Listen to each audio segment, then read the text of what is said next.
business or their profession. A lot of people feel like, what do I need a copywriter for? Tell people why is that important to have a copywriter? Well, it's when you go out and you anybody who's tried to grow a business has had those periods of time where things sell well, and then there's times when they don't sell very well, or maybe they never sell well, right? Very few people come out and they never have the ups and downs. Everybody has downs. Yeah. And what I tell people is, and I usually don't try to convince people, right? If you don't get it, there's other people who do get it. But you'll find that the people who have the most success, who have the most consistency and the best conditions on in their business are people who communicate their value in a unique way. Sit back and relax and get ready for another exclusive episode of the Online Marketing Secrets Podcast with Lopez.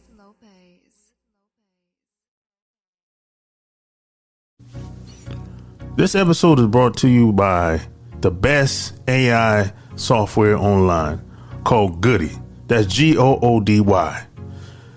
Goody will help you create all content for your blogs, websites, newsletters, articles, ads, and even pictures, LinkedIn posts, Twitter, you name it. All you got to do is go to lopezthesane.com/Goody. That's Goody. And the best part about Goody is absolutely free. That's right. It's free for the first 7 days. You can cancel at any time. Goody will help you create all your contents for your blogs and websites online. And it's 100% absolutely free, full access for the first 7 days. All you got to do, just go to my website. That's lopezthesane.com/Goody. That's Goody. Or just click the link in the show notes and get started today. So, before I get started, I would appreciate it if you would leave me a 5-star review in iTunes or anywhere where you might be listening to the show. I want to hear your feedback. I want to hear what you think.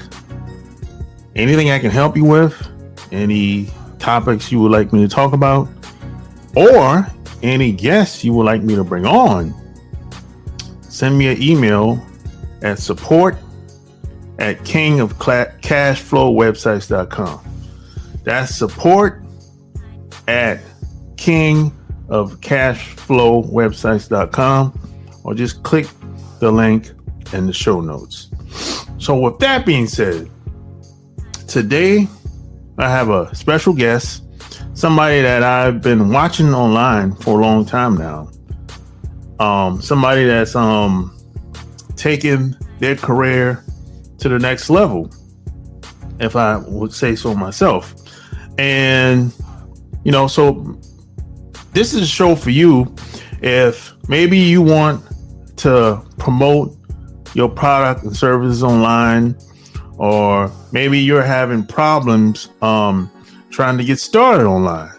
Now, this is a show for you. Or maybe you want to become a copywriter or a direct response writer.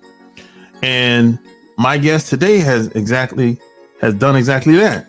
He's a direct response copywriter and marketing consultant. He helped clients leverage their human attention algorithm and convert that attention into action. And his copy has generated over $120 million in sales for his clients. My special guest today is Donnie Bryant. Welcome to the show.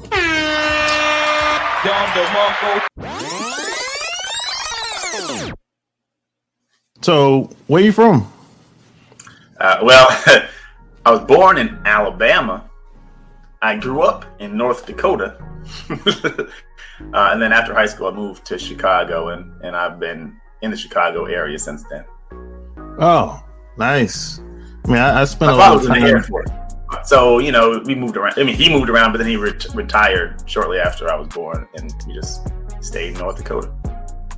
Nice, man. You know, I spent some time in Chicago because I in the Great Lakes. I was in the Navy. Oh yeah. So I spent some time up there. Yeah. Yes, I always say Chicago is probably one of my favorite cities, and it's the cleanest city in America. It's very clean. There are some places that are pristine. Some places a little less so. Yeah. Like any city, I suppose. Yeah, exactly. So how'd you get started in copywriting? Because, you know, I don't know about you, but when I first came online, I've never heard of copywriting. I thought when people said copywriting, they're talking about copyrights. Yeah. You know, so how'd you get started in copywriting? That's what my neighbors still think. Yeah. You're a copywriter? Okay, I got something. No, it's none of that. And it's understandable because it's becoming more widely recognized as a word now. But, you know, 5 years ago, 10 years ago, nobody knew what it was. Here's what's interesting. The whole time I've been online, I mean, even with social media and everything, I started writing copy before I got on Facebook. It was very strange. But here's the nutshell version of it. I don't have a degree. I didn't have any particularly valuable working skills. Right. I got married when I was 19 years old. To my wife. Look, she's like the perfect woman. So when I had my chance, I snatched her up. And then, I was a freshman in college and said, I guess I got to go make some money. And I just got into the regular retail thing. And you get to the point where you're working so many hours for so little money. And we had 2 kids, we had twin daughters, a little more than a year after we got married. And then a couple years later, we had our third child, my older son, and I needed more money, and I really wanted to be with them. So I started thinking, I started looking like, what can I do where I can make decent money or good money from home? Because I was working up to 80 hours a week, not counting the commute for $35,000 a year. And it's like, when you do the math, it's like less than minimum wage. It was like, it might have been right at minimum wage what I was doing, but for hard work. So anyway, I started like, what can I do? And I started browsing online and discovered copywriting pretty quickly. Fortunately for me, I guess the even further backstory. I grew up thinking I was going to be a writer. I didn't know what copywriting was, right? I thought I would write books or something. I always wanted to do that. And so that might have been part of how I discovered copywriting. But when I saw it, I said, I think I could do this. And that was 2007. And I just dove right in. Let me do all the studying I can do. So I was working my 80-hour-a-week job and trying to learn copywriting on my lunch break when I got lunch breaks and after work and just built from there. Yeah, your story is very similar to mine because at the time I was working 55 hours a week, and I met this guy on MySpace, and he was like, "Hey, he said he was in direct sales, right?" I'm like, "What the heck is that?" And then he was like, "Hey, I can show you how to make more money." And he was like, he started showing me how to place ads offline, newspapers, and he would put an 800 number at the bottom and let people call, and I would send people a newsletter in the mail, and because in my mind I had to find something that I could do while I was still working my full-time job. Yeah. So, but the only problem is like when people would, in the beginning, I didn't have an 800 number to send people to. I actually send people to my phone. Oh, shit. Because I didn't think people would call like that. I started getting.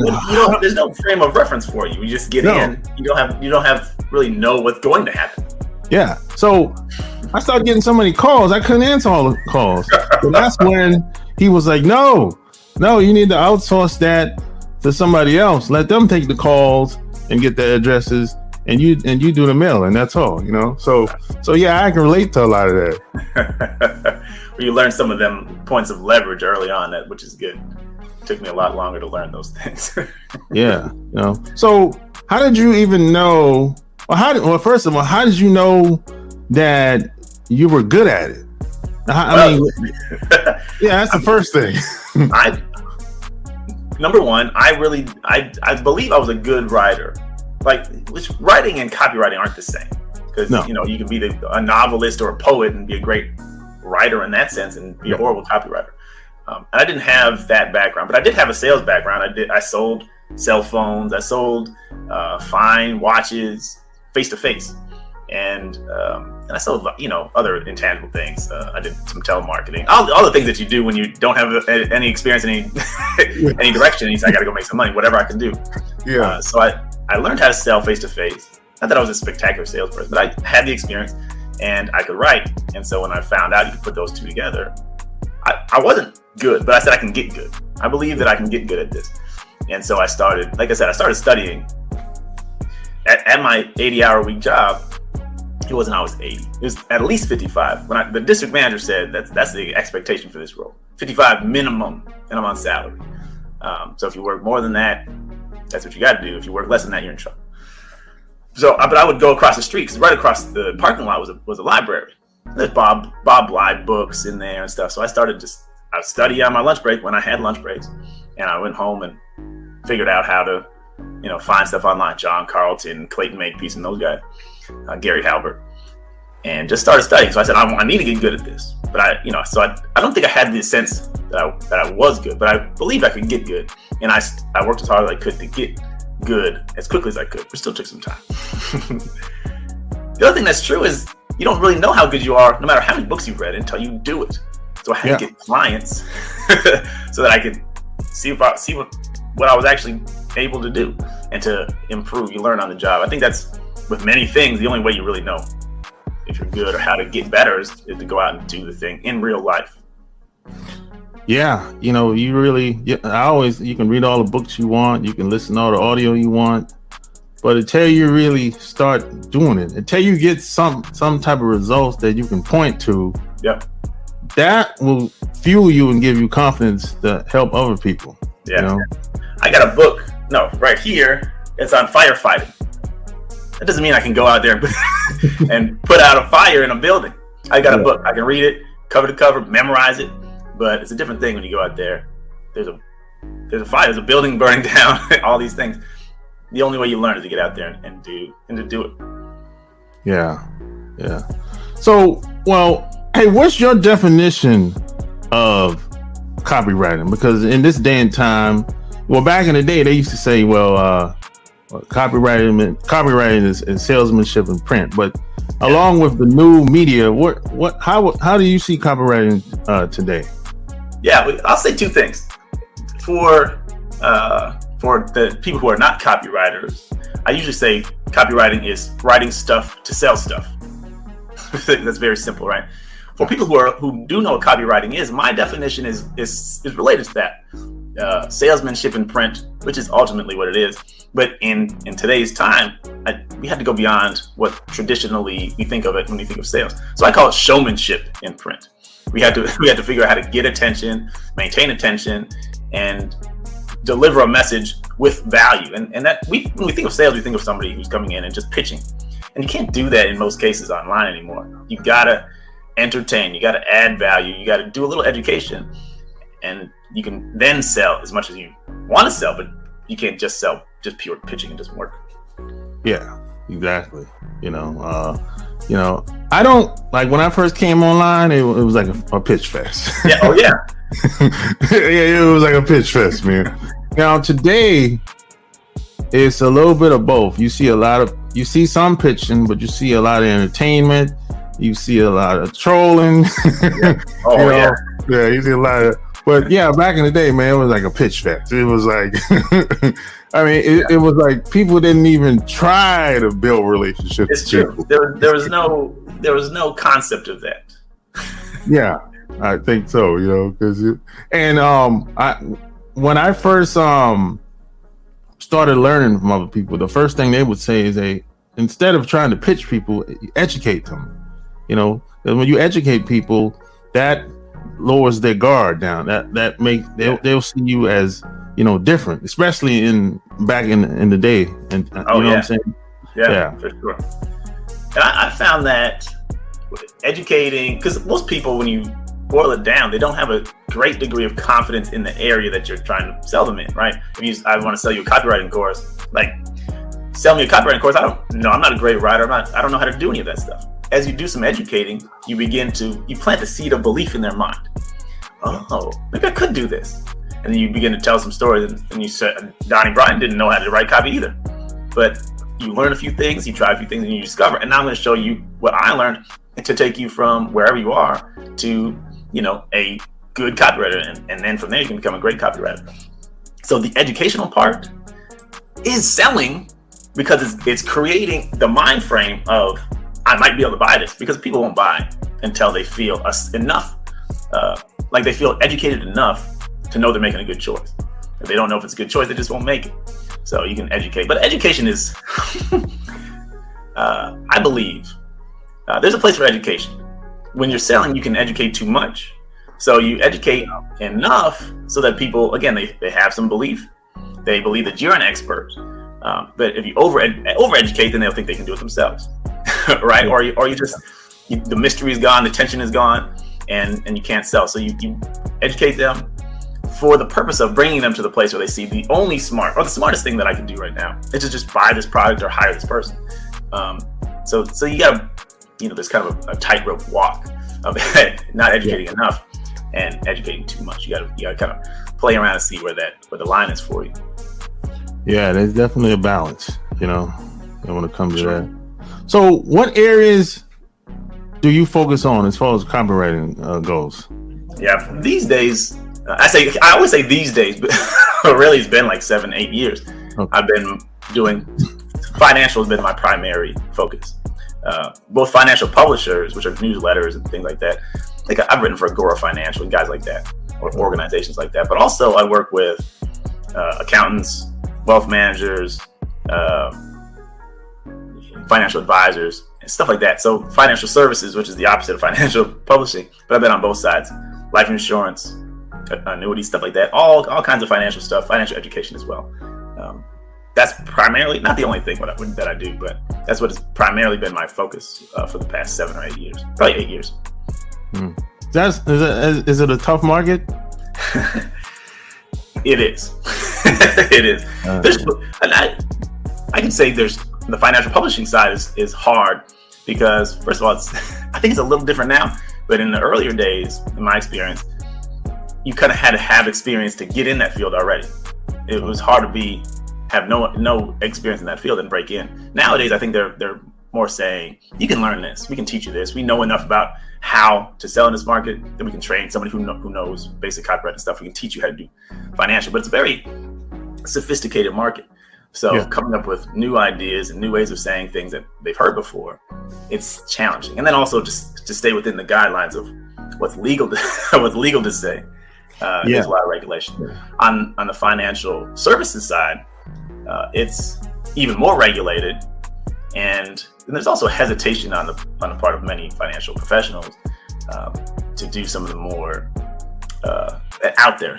They like to kind of stay in a little box. I won't say that across the board, but in many cases, they're hesitant to try some of the more exciting things. They want to play it safe. They're kind of used to that.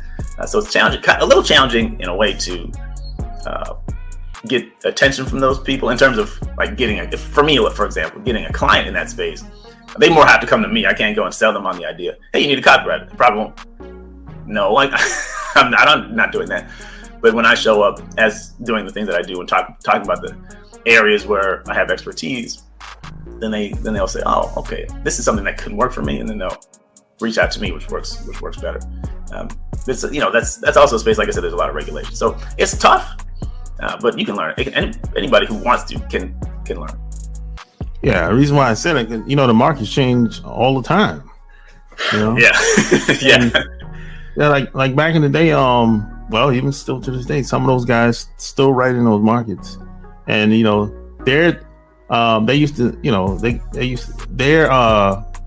they used to talk about the doom and gloom, like the world is about to end. What are you gonna do when the markets crash? That's true. The biggest, we still talk about it. It's been over 10 years, but the biggest promotion in the history of financial publishing, as far as I know, end of America, like the end of America, right? Yeah. Which fascinatingly was the first video sales letter that I sat and watched beginning to end, and I was convinced. It's like, what am I gonna do? Right, exactly what you said. The economy's about to collapse. I got to get out of the dollar and buy some Chinese yuan, whatever it was. I think that's what they were selling. I'm not selling, but what they were convincing you. Yeah, this is going to become the new reserve currency. Anyway, the doom and gloom thing works, but I'll tell you something that's interesting. Doom and gloom gets a lot of attention, and at certain times, depending on what's happening in the market and the economy, those promotions work really well. But they tend to, on the back end, be lower conversion. When people are scared, they hunker down, don't want to do anything. So you can scare them into buying the first thing, but then selling them the upsell can be difficult. Yeah. And especially at certain times, like, it's much better to sell them, here's opportunity. So we go with the greed instead of the fear. We go with the greed, and then you can sell them everything else, right there. Yeah. I can profit from crypto. I can profit from AI. I can profit from whatever the next thing is, right? Quantum computing, space, all these things are just new opportunities. So you can't get too far ahead of yourself, but the positivity, tends to have a more profitable back end when you try to sell higher price things over time. You want to be able to have the positivity. So you gotta be able to do both, because certain times, again, if everyone is scared and you try to sell them greed, they're like, no, it doesn't even make sense. If they're scared, you sell them some fear stuff. At least you begin with fear, and then you can turn around. It's a tough time, but if you do this, you'll be safe. If you do this, you can actually come out ahead. So you got to figure out how to do both. But doom and gloom, of course, is big. It's very big. Yeah, the big thing today is AI.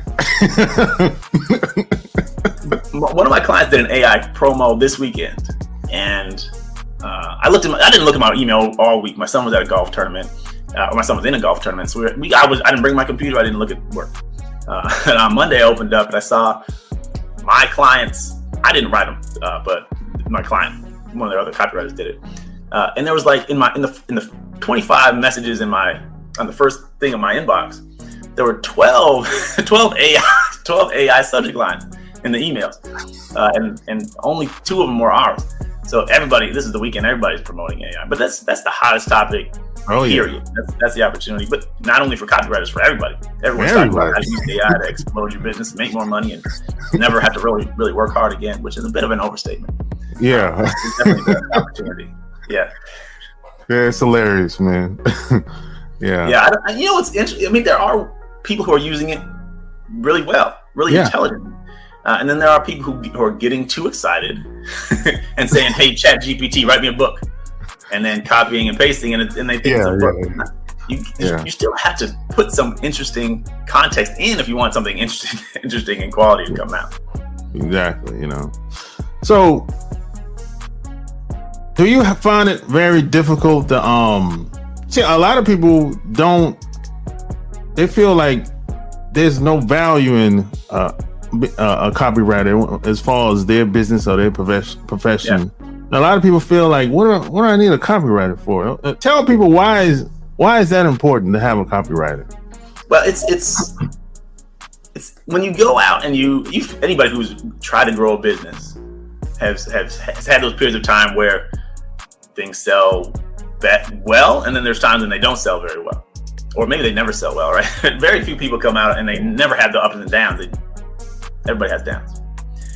And what I tell people is, and I usually don't try to convince people, right? If you don't get it, there's other people who do get it, but you'll find that the people who have the most success, who have the most consistency and the best conditions on in their business, are people who communicate their value in a unique way and in a convincing, persuasive way. And people who just say, "Hey, I'm here, come buy from me." You don't have that. There's nothing to make you stand out. There's nothing to make you interesting. There's nothing that makes you valuable. So, I mean, those things are there. You're interesting and you're valuable, but no one knows it. So you have to be able to communicate that. And that's what a copywriter does. We figure out ways of putting your unique value, your personality, your experience, all those things out in words, in ways that are going to be attractive to the people you want to work with. Most people don't have those skills. And yes, you learned how to write. Sure, we all learned ABCs in kindergarten, right? And we learned sentences and subjects and predicates and all those things in school. But nobody in school taught us how to persuasively write. You had to learn that. I mean, there are some copywriting courses now, right, in colleges, couple colleges, and there's things you can buy. But you either had to learn how to communicate like that yourself, which is fine, or you find somebody else who already knows how to do that. And I say this all the time too. You might be the best copywriter for your business. You just have to figure out how, because you know everything. You just have to figure out how to put that in the right formats, how to put that out there. And a lot of times it's not the best use of your time to do that. As a CEO or an owner, founder, you got to run the whole business. If you got employees, you got to manage all that stuff. You got to come up with new offers, all those things. And the best use of your time might be to focus on those things and to hire somebody who can just write. That's what they do. That's their expertise. That's what they're proficient at. And you can just outsource that to them. But I mean, you might be great. I know plenty of CEOs who they could have done my job, maybe not as well, but 80% as well. But they didn't have time for it, right? Like, I'm running my business. I'm running a $20 million business, $20 million a year business. I'll hire somebody to write copy for $100,000, right? Instead of having to stop, figure out my emails, figure out my video scripts, figure out my Google ads, figure out my Facebook ads, you don't want to do all that. Yeah. So we can be expensive. Good copywriters usually are, in terms of what you got to lay out for cash, but the return on that can be astronomical, right? So it just depends on that. But in terms of, like, the values of your business, the stories, you know your customers. So you might be a great copywriter for your business if you can make the time for it, and you can learn how to. You got to also have time to test things. But if you can learn how to put things in formats that work for you, you might be the guy or the gal to do that. So it's okay. There are people who should write their own copy. Yeah. There are people who definitely should not. Yeah, there's this realtor, very successful realtor here where I live. Man, she's killing it out here, man. I mean, last year she sold over 300 houses. But so that's more houses than there are weekdays in the year. Yeah, but she came to me and said, "Hey, how do I promote myself online?" So I was hanging around her for about a month, and I said, "You know what? You're already doing everything. You're just not recording it. You're already doing," because she does speeches, workshops around town. I said, "You're already doing everything. You just have to record it and maybe give them a call to action every once in a while and tell them to call you and upload it." No, and I was going to say the exact same thing with the prevalence of video now. You don't even necessarily have to write anything. You have to write a little. But if you can get on video and be persuasive on video. Yeah. And she's already doing it. Yeah. I'm like, and plus she already has the credibility, and she's been doing it, I think probably 10 years, and she's a likable person. How many houses is she trying to sell?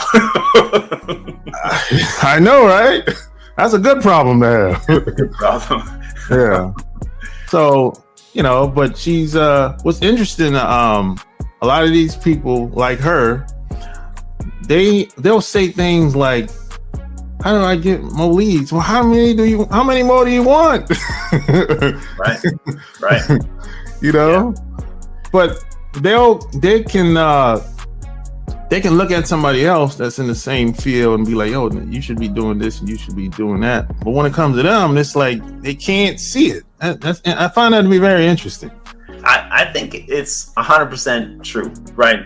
We can't see our own situation or what we can't see how other people see us. We see ourselves, we take for granted certain things. And you might be killing it and say, "But I'm not like this person." I'm sure like you. And there's people looking at you saying, "Dang, wow, I wish I could do it like this person." I think the same thing is true for copy. Sometimes you're too close to your own product or service to really write about it because you take everything for granted. But if you can figure out how to unlock that, you'll be great. And that's the other thing, right? Lead generation. How many leads do you want? Well, that's part of the equation. How many of your leads are you converting? Right? If you're converting 10% of your leads, you don't need more leads. You need to convert more of those leads. So this realtor, right? You might be converting 100% of your leads. Then it's a lead question. Or, maybe it's a price point question. Instead of selling $500,000 houses, it's time to sell $5 million houses, right? Yeah. You don't have to necessarily do more work to make more money. Yeah, exactly. So being that you've been online back in the day, and compared to today, do you think it's easier today versus the way it used to be back in the day, as far as coming online and getting started and everything? I think it's easier to get started. I think it's harder to get momentum, to get noticed, and to get people to work with you. In terms of you got establishing credibility, establishing visibility. Yeah, you might have all the credibility, but putting it online in a way that people can see it, appreciate it, and act accordingly. I think it's harder because there's so much more competition. Even if you had one competitor in your space, he's probably doing 10 times more stuff than he was 10 years ago, right? He's on YouTube, he's on Instagram, he's on TikTok, he's doing everything. And you can come online. All those things are easy, and many of them are free. But because there's so many things you got to do, you got to do either really nail something really so well that there's no competition for you on LinkedIn or on wherever. Yeah. Or you got to kind of be in a lot of places. So I think, to answer that question, I think it's extremely easy to get started. But I know, and too, a lot of people who you've been online for 2 years and it hasn't worked for you, and you're thinking about quitting now. Yeah, because it is hard to carve out space for yourself online, unless it's just harder than it was. And I encourage people, if you pick a small pond where you can be a big fish in a small pond, rather than trying to be, I'm a realtor. Okay, great, right? You can be a specific realtor for a specific audience, and then you have less competition or no competition, and you have more targeting. You can have your messaging more tuned in, more appealing to that specific audience, and all those things work in your benefit. And we're kind of tempted to be everything for everybody, and that's a recipe for disappointment. Yeah. I mean, I always say, hey, start small, and then if you blow up, then you can be everything for everybody. Sure. That's what I always say, man. We think if I have a lot of, I'm doing 7 different things, one of them will hit, but you're just spreading yourself real thin, and you're probably not excellent in all 7 things when you could be excellent in one thing, in one area. Yeah. I remember, like, back in the day, if you had a blog, you could put a blog up and use certain keywords. Yes. And it might take off. Yeah. Today, a whole lot of people. You're right. A whole lot of people. You just figured out the keyword strategy, and you're number 1 on Google, and your AdSense revenue is there. It's harder. It's much harder today. Yeah, man. So, in a perfect world, who would be your ideal client? It's a great question. Warren Buffett. I hear you. Robert F. Smith. Right. I hear you. Billionaires who can give me $1 million at one time. Yeah. The big fish. Yes, that'd be ideal. Yeah. So I love to work with Richard Smith, right? Doing amazing things, and for the culture, doing amazing things, in his space, and then making a lot of money and helping a lot of other people make money. So that'd be, I guess, in a perfect world. Warren Buffett is cool, right? Yeah. Robert Smith would be. Yeah. So, do you attend events? You still go to events? You know what's interesting? For the longest time, I was saying I'm only going to events that I'm speaking at, and probably for the last 5 years, even before the pandemic. I really didn't do anything in the pandemic, but even before the pandemic, I was saying, I don't want to go to events unless I'm speaking at them. I'm starting to think that that's a silly, silly approach. I'm missing out on opportunities. Like yeah, I was like that too. Yeah, until about 2019, I stopped doing that. I started attending events now. Well, I'm curious to know how you. Well, I'll tell you my thing. My thing is this: you won't believe it, but I'm an introvert. when I get into the room, okay, well then you do get it. You get in the room, and I don't do the things that make being in the room valuable, right? Connecting with people, building relationships, getting to know different stuff, and then I sit in the back corner and kind of chill out, take some notes, and I'm like, I paid a lot of money to learn this. I probably could have learned it online for less, and I wouldn't have had to leave the house. And for me, when I travel, I take my family with me, so it's not if it's not in Chicago, and we don't have enough events in Chicago, but I'll fly to DC or Houston or whatever. And I got to bring everybody. So now it's a very expensive trip, and I'm going to sit in a room without my family.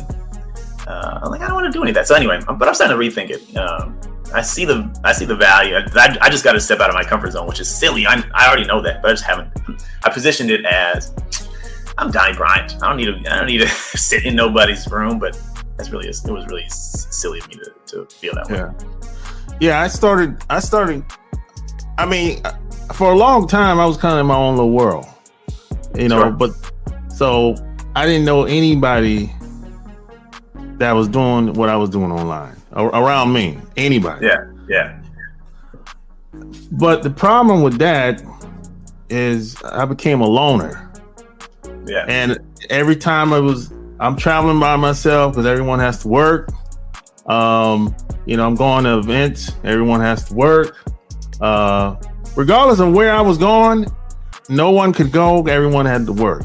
Yeah. So, and plus, I just got tired of doing that. I was like, man, I should just, reach out to some people and, start my own little club, my own little group or something like that. And I realized that, I like that. I actually like meeting other people. I actually like showing other people how to do things. And, I don't got to be by myself anymore. Yeah.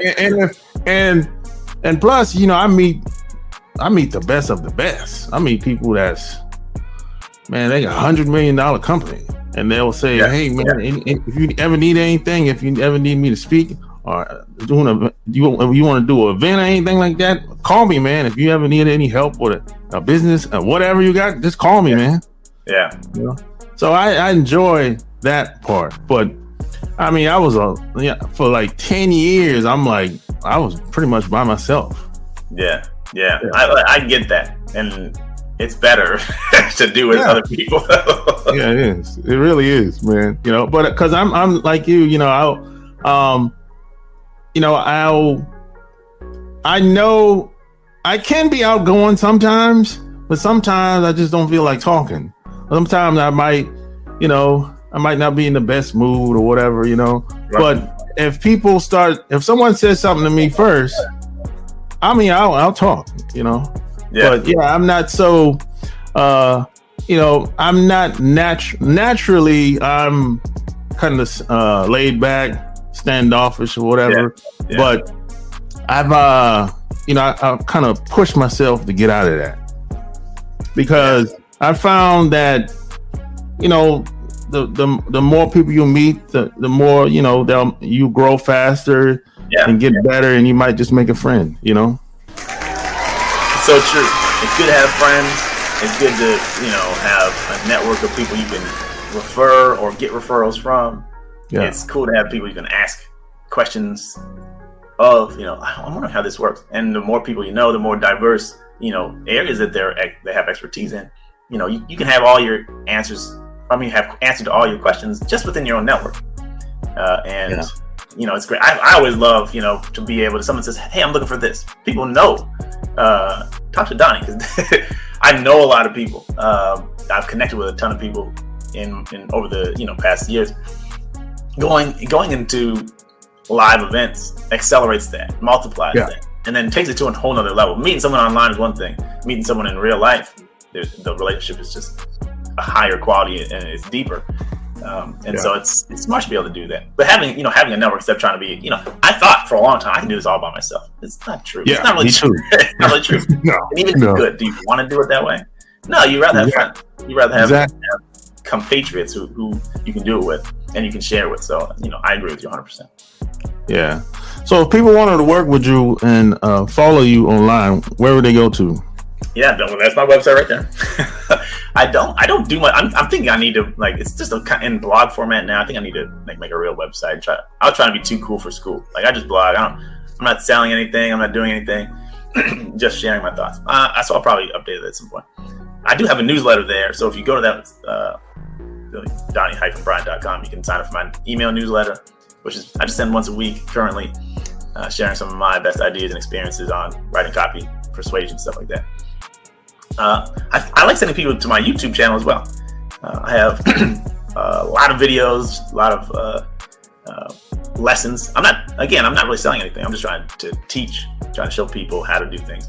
And most of it is designed where you don't have to be a copywriter to benefit from it. It'll just improve your writing skills, your communication skills, your persuasion skills.